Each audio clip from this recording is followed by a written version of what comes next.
Hello दोस्तों, आपका स्वागत है हमारी यूट्यूब चैनल इंटरेस्टिंग फैक्ट में। कुछ दिन पहले हमने लाइट चैप्टर का कुछ ऑब्जेक्टिव क्वेश्चन किया था।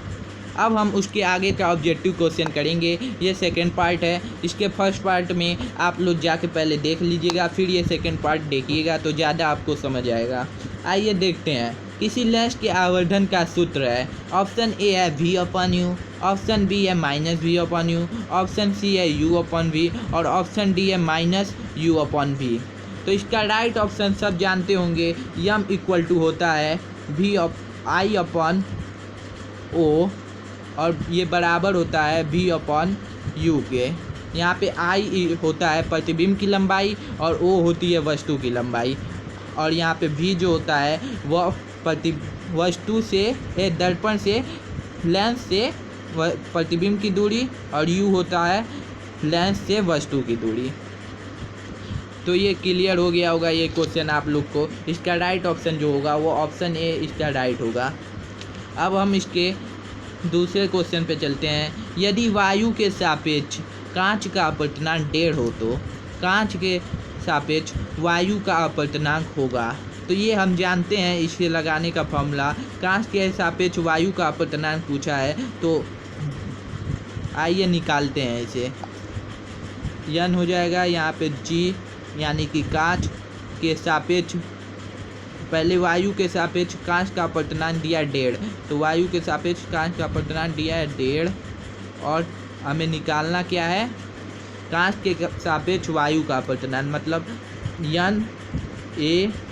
NaG इक्वल टू हो जाएगा 1/NGA बराबर हो जाएगा 1/1.5, जो कि बराबर होता है 0.67 के। तो इसका ऑप्शन ए है 1.5 जो कि करेक्ट नहीं है। ऑप्शन बी है 3, ये भी करेक्ट नहीं है। ऑप्शन सी है 0.75, ये भी करेक्ट नहीं है। ऑप्शन डी है 0.67, यही करेक्ट ऑप्शन है। अब हम अपने नेक्स्ट क्वेश्चन पे बढ़ेंगे। वायु में प्रकाश की चाल 3 × 10⁸ मीटर पर सेकेंड है। वायु के सापेक्ष कांच का अपवर्तनांक 3/2 है। कांच में प्रकाश की चाल होगी। तो आइए इसे सॉल्व करते हैं। पहले तो हम लोग जानते हैं अपवर्तनांक n इक्वल टू होता है C/V, जहाँ C बराबर होता है वायु में प्रकाश की चाल और V होता है माध्यम में प्रकाश की चाल। तो और n होता है अपवर्तनांक। तो अपवर्तनांक हमें दिया है 3/2 और C भी दिया है 3 × 10⁸ अपॉन में V निकालना है हमें। तो V हो जाएगा, यहाँ पे हम कर देते हैं ऊपर की ओर, V इक्वल टू हो जाएगा 3 × 10⁸ × 2/3। तो 3 से 3 कट जाएगा, यहाँ पे आ जाएगा 2 × 10⁸। तो इसका राइट ऑप्शन होगा ऑप्शन सी 2 × 10⁸ मीटर पर सेकेंड। आइए हम अपने नेक्स्ट क्वेश्चन पे चलते हैं। निर्वात में प्रकाश की चाल होती है। तो ये तो ऊपर वाले से ही आपको समझ आ गया होगा। वायु में भी प्रकाश की चाल 3 × 10⁸ मीटर पर सेकेंड होती है और निर्वात में भी प्रकाश की चाल इतनी ही होती है 3 × 10⁸ मीटर पर सेकेंड। ऑप्शन ए इसका है 3 × 10⁷ मीटर पर सेकेंड, जो कि है ही नहीं, गलत है। ऑप्शन बी है 3 × 10⁸ मीटर पर सेकेंड, यही सही ऑप्शन होगा। आइए हम अपने नेक्स्ट क्वेश्चन पे अब चलते हैं। पूर्ण आंतरिक परावर्तन तब होता है जब प्रकाश सघन माध्यम से विरल माध्यम में जाता है। ऑप्शन बी है विरल माध्यम से सघन माध्यम में जाता है। ऑप्शन सी है पारदर्शी माध्यम से अपारदर्शी माध्यम में जाता है। ऑप्शन डी है समान अपवर्तनांक वाले माध्यम से दूसरे माध्यम में जाता है। तो ये क्वेश्चन का आंसर काफ़ी बच्चे नहीं जानते होंगे, मैं बता देता हूँ। पूर्ण आंतरिक परावर्तन तब होता है जब प्रकाश सघन माध्यम से विरल माध्यम में जाता है। ये जब आप प्रकाश चैप्टर को डिटेल से पढ़ेंगे तब आपको ये क्वेश्चन एकदम इजी से समझ आ जाएगा। अब हम अपने नेक्स्ट क्वेश्चन पे चलते हैं, जो है 26वां। एक पारदर्शी पदार्थ जिसका अपर्तनांक 1 है, एक पारदर्शी पदार्थ है जिसका अपर्तनांक 1 है, निर्वात में रखा गया है। निर्वात से होकर उस पदार्थ में प्रवेश करने वाली एक प्रकाश की किरण सतह पर विचलित होकर अभिलंब से कैसे जाएगी? दूर हट जाएगी, बी समीप आ जाएगी, सी अविचलित रहेगी, डी अभिलंब की दिशा में जाएगी। तो इसका जो सही ऑप्शन है वो ऑप्शन सी सही है कि अविचलित रहेगी। ये क्वेश्चन इम्पॉर्टेंट है, देख लीजिए 2008 में आया हुआ है। अब हम अपने नेक्स्ट क्वेश्चन पे चलते हैं। वायु में प्रकाश की चाल 10 × 10⁸ मीटर पर सेकेंड है, ये तो सब जानते हैं। जल में प्रकाश की चाल होगी, यहाँ जल का अपर्तनांक दिया है 4/3, तो आइए निकालते हैं। तो n क्या होता है? n बराबर होता है C/B। अभी मैंने जस्ट आपको बताया था, तो यहाँ पे हो जाएगा n हमें दिया है 4/3 और C 10 × 10⁸ है। अगर नहीं दिया होता तो भी हमें मालूम होता है ये तो, और अपॉन में भी है, तो भी बराबर हो जाएगा 3 × 10⁸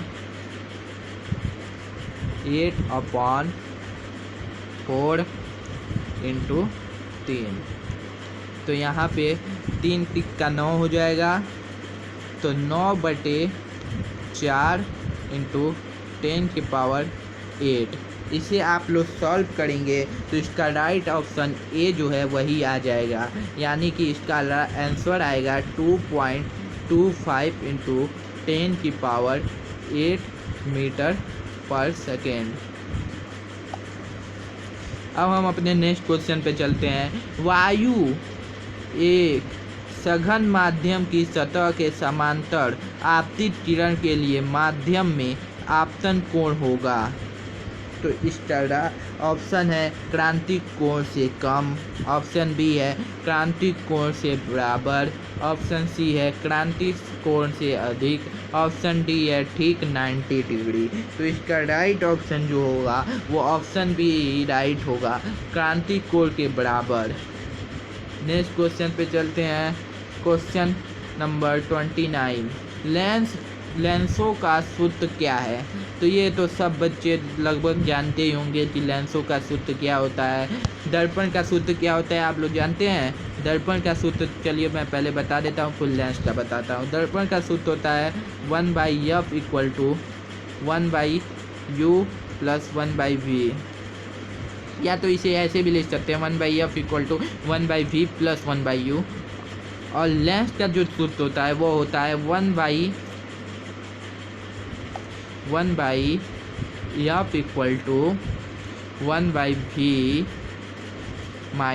1/u।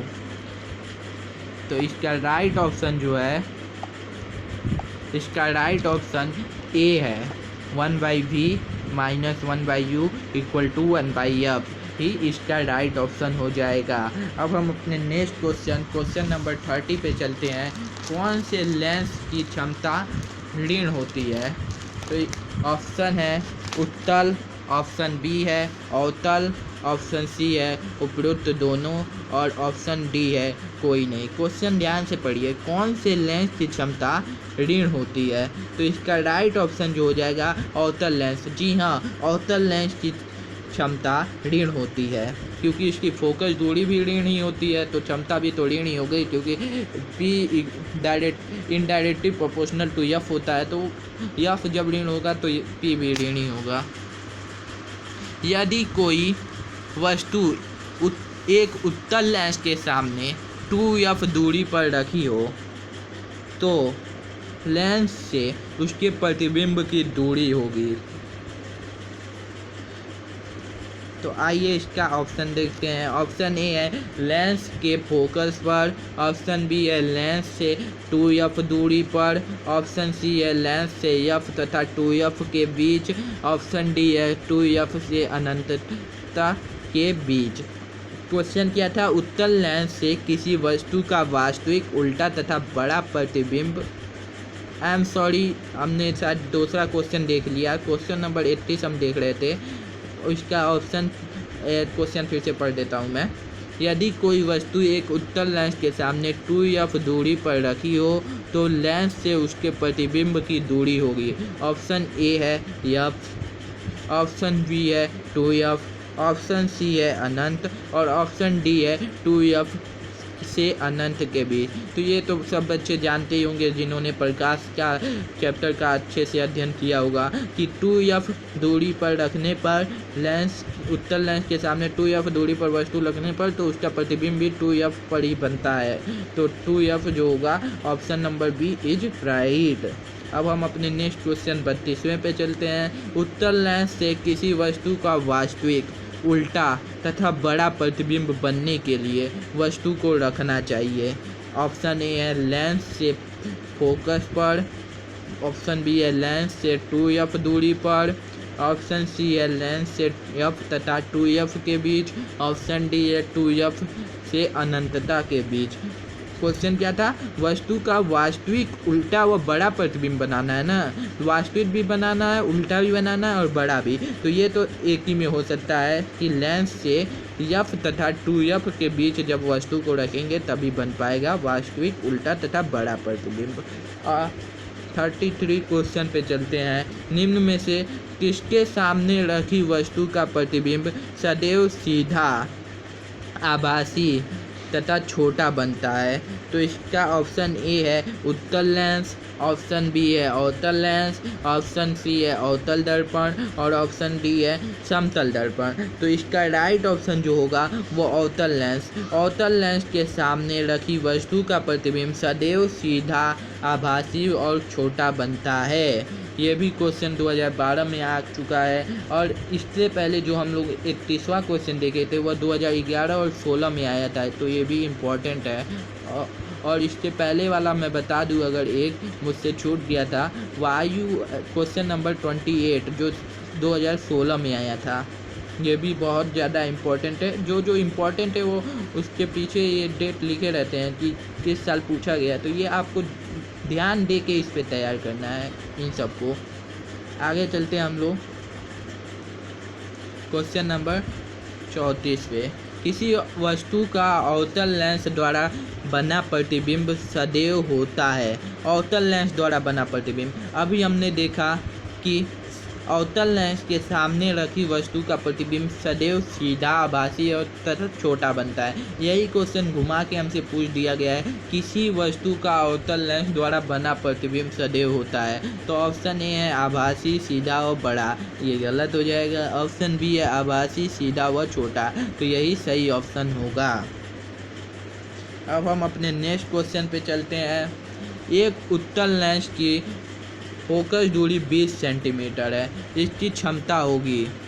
तो यहाँ पे सब जानते हैं उत्तल लेंस की फोकस दूरी पॉजिटिव में होती है, तो f इक्वल टू हो जाएगी 20 सेंटीमीटर। तो इसका क्षमता निकालना है तो P इक्वल टू होता है 1/f और वो अभी मीटर में होता है f। तो ये सेंटीमीटर में, इसे हम लोग मीटर में बदलेंगे तो 100/20 हो जाएगा। तो इसे काट देंगे तो 5 आ जाएगा। 5 डायोप्टर। डायोप्टर क्या होता है? इसका मात्रक होता है। लेंस की क्षमता का मात्रक डायोप्टर होता है, इसे भी आप लोग ध्यान रखिएगा। तो इसका राइट ऑप्शन जो हो जाएगा वो ऑप्शन हो जाएगा ऑप्शन डी, राइट हो जाएगा। ये क्वेश्चन भी बहुत इंपॉर्टेंट है। देखिए 2013 तथा 2016 में आ चुका है ये क्वेश्चन। 36वां क्वेश्चन है 50 सेंटीमीटर फोकस दूरी वाले लेंस की क्षमता होगी। तो इसका ऑप्शन ए है -2D और ऑप्शन बी है +2D, ऑप्शन सी है +0.02D और ऑप्शन डी है -0.02D। तो आइए इसको निकालते हैं। 50 सेंटीमीटर फोकस दूरी दी गई है। फोकस दूरी हमें दी गई है 50 सेंटीमीटर। 50 सेंटीमीटर और P इक्वल टू होता है 1/f। तो यहाँ पे हो जाएगा 100/50। यहाँ पे आप लोगों ने सोचा होगा 100 मैंने क्यों लिखा, मुझे 50 को मीटर में बदलना था, इसलिए मैंने यहाँ पे 100 लिखा। अभी इसके पहले वाले क्वेश्चन में मैंने बताया था ये। तो इसे काट देंगे तो यहाँ पे आ जाएगा 2 डायोप्टर। तो इसका राइट ऑप्शन क्या हो जाएगा? Option B is right, 2 dioptre.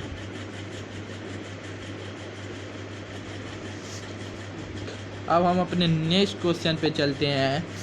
-5d क्षमता के लेंस की फोकस दूरी होगी। -5d क्षमता दिया है। ऑप्शन पहले देख लेते हैं। 0.2 मीटर, ऑप्शन बी है 0.5 मीटर, ऑप्शन सी है -0.2 मीटर और ऑप्शन डी है -0.5 मीटर। तो इसका राइट ऑप्शन मैं बताता हूँ, निकाल के आप लोग को दिखाऊंगा। पी दिया है हमें -5 डायोप्टर। और माइनस तभी होता है लेंस की क्षमता जब वो लेंस होगा अवतल लेंस। तो अवतल लेंस में लेंस की क्षमता माइनस होती है। तो आइए निकालते हैं। P इक्वल टू होता है 1/f। तो यहाँ पे P हमें दिया है -5 और 1/f है। तो f इक्वल टू आ जाएगा -1/5। तो यहाँ पे निकाल देते हैं, मैं बता देता हूँ। तो यहाँ पे हो जाएगा 100/5। यहाँ पे माइनस रहेगा तो यह कट जाएगा, 20 आ जाएगा। -20 सेंटीमीटर आ जाएगा। -20 सेंटीमीटर को जब हम मीटर में कन्वर्ट करेंगे तो -0.2 मीटर हो जाएगा। तो इसका राइट ऑप्शन जो हो जाएगा वो ऑप्शन सी राइट हो जाएगा, -0.2 मीटर। अब हम अपने नेक्स्ट क्वेश्चन पे चलते हैं। -10 डायोप्टर क्षमता वाले लेंस की फोकस दूरी होगी। ऐसे क्वेश्चन मैंने काफ़ी बता दिया है, अब मैं मुंह से ही बता देता हूँ, लिख के नहीं बताऊँगा। -10 डायोप्टर क्षमता है तो ये क्या, कौन सा लेंस होगा? अवतल लेंस होगा, क्योंकि क्षमता जो है वो ऋणात्मक है तो अवतल लेंस होगा। अब अवतल लेंस P इक्वल टू होता है 1/f। तो P दिया है -10 और 1/f है तो f आएगा इधर, तो हो जाएगा 1/10। तो ये मीटर में है तो इसे सेंटीमीटर में बदल देंगे तो 100/10 यानी कि आ जाएगा -10 सेंटीमीटर। -10 सेंटीमीटर। तो इसका ऑप्शन ए है 10 सेंटीमीटर जो रॉन्ग है, ऑप्शन बी है 10 मीटर जो ये भी रॉन्ग है, ऑप्शन सी है -10 सेंटीमीटर ये सही है। अब हम अपने नेक्स्ट क्वेश्चन पे चलते हैं। 39 क्वेश्चन नंबर 39 पे आइए देखते हैं इसमें क्या पूछता है। एक उत्तल लेंस की क्षमता 2 डायोप्टर है। क्षमता की दी है 2 डायोप्टर उत्तल लेंस की। अब उत्तल लेंस है तो पॉजिटिव होगी क्षमता। इसकी फोकस दूरी पूछ रहा है तो आइए निकालते हैं, इसे निकाल देते हैं।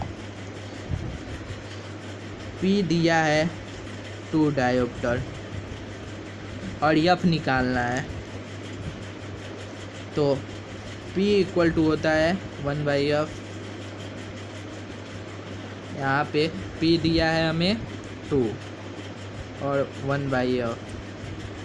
तो f इक्वल टू आ जाएगा 1/2। अब ये मीटर में इसे सेंटीमीटर में बदल देते हैं तो f इक्वल टू आ जाएगा 100/2। तो ये कट जाएगा 50 सेंटीमीटर आ जाएगा।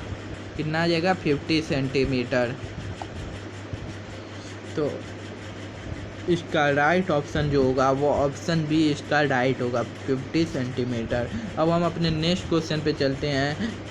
क्वेश्चन नंबर 40 पे, जिसमें पूछ रहा है कि 50 सेंटीमीटर फोकस दूरी वाले अवतल लेंस की क्षमता है। ध्यान दीजिएगा ये अवतल लेंस है, उत्तल लेंस नहीं तो सब लोग लगा के आ जाएंगे 2 डायोप्टर प्लस में, क्योंकि इसके ऊपर वाला क्वेश्चन वैसे ही है। आइए देखते हैं, इसे निकालते हैं। P इक्वल टू होता है 1/f। तो यहाँ पे 1/f दिया है -50 सेंटीमीटर अब सेंटीमीटर को इसमें मीटर में बदल देते हैं, तो यहाँ पे 100 का मल्टीप्लाई हो जाएगा और इसे ऐसे काट देंगे तो -2 डायोप्टर आ जाएगा आंसर, -2 डायोप्टर। तो इसका ऑप्शन ए ही सही है, -2 डायोप्टर। अब हम अपने नेक्स्ट क्वेश्चन पे चलेंगे। क्वेश्चन नंबर 41 पे, निम्न में से कौन लेंस बनाने में प्रयुक्त किया जा सकता है? तो इसका राइट ऑप्शन होगा ऑप्शन डी, उपयुक्त सभी। जल का भी प्रयोग कर सकते हैं हम लेंस बनाने में, और कांच का भी कर सकते हैं, तथा प्लास्टिक का तो कर ही सकते हैं। अब हम अपने नेक्स्ट क्वेश्चन पे चलते हैं, जिसमें कुछ फिगर दिए हैं। इसमें क्वेश्चन पूछा है, कांच की स्लैब से गुजरती प्रकाश की किरण का कौन सा पथ ठीक है? तो ऑप्शन ए में ऐसे दिखा रहा है, आप देख लीजिए। ऑप्शन बी में ऐसे दिखा रहा है, ऑप्शन सी में इस टाइप का दिखा रहा है, और ऑप्शन डी में ऐसे दिखा रहा है। तो इसका राइट ऑप्शन जो होगा वो ऑप्शन बी होगा। प्रकाश पहले ऐसे आती है, जब कांच के स्लैब के टकराती है तो ऐसे हो जाती है, उसका अपवर्तन हो जाता है, फिर यहाँ टकरा के फिर ऐसे निर्गत किरण निकल जाती है। तो इसका राइट ऑप्शन हो जाएगा ऑप्शन बी। अब हम नेक्स्ट क्वेश्चन पे चलते हैं। 43 क्वेश्चन, निम्न में से कौन सा रेखांकन सही है? यह भी चित्र वाला क्वेश्चन है, तो इसमें मैं डायरेक्ट बता देता हूँ कौन सा सही है। तो इसमें सही जो होगा वो ऑप्शन बी होगा। देखिए ऑप्शन बी सही होगा। ये इसमें प्रकाश की किरण फोकस से जा रही है, फोकस से गुजर के लेंस से टकरा रही है तो समांतर हो जा रही है, तो ये सही हो जा। आप लोग सोच रहे होंगे कि ऑप्शन ए में भी फोकस से जाके लेंस से टकराने के बाद समांतर हो जा रही है, लेकिन ये देखिए लेंस से प्रकाश का अपवर्तन होता है, ना कि परावर्तन, इसलिए ये गलत है। और बी ऑप्शन बी जो है वह सही है, क्योंकि इसमें अपवर्तन हो रहा है प्रकाश का। अब हम अपने नेक्स्ट क्वेश्चन पे चलते हैं।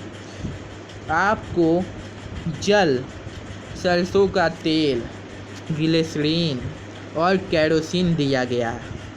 इन सब से एक समान कोण पर प्रकाश की आपतित किरण की गई, प्रकाश की किरण आपतित की गई।